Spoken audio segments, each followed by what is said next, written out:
Saudara Badan Penanggulangan Bencana Daerah Aceh Besar menetapkan status siaga bencana menyusul cuaca buruk yang melanda kawasan tersebut. Ya, sebanyak 17 unit bangunan rusak akibat diterjang angin kencang yang melanda Aceh Besar sejak hari Sabtu tanggal 19 Juli kemarin. Penetapan status siaga bencana hidrometeorologi menyusul potensi curah hujan disertai dengan angin kencang yang melanda Kabupaten Aceh Besar sejak beberapa hari terakhir.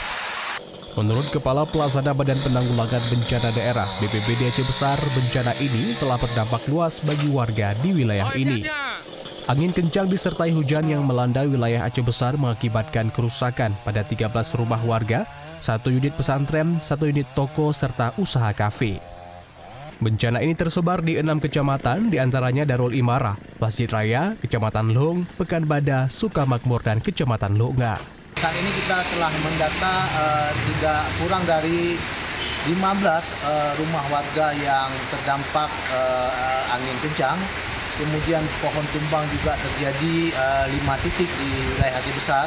Dan hingga saat ini kita juga menyiagakan ya petugas kita sampai 95 petugas lapangan siaga di 10 pos pemantauan yang ada di wilayah Aceh Besar.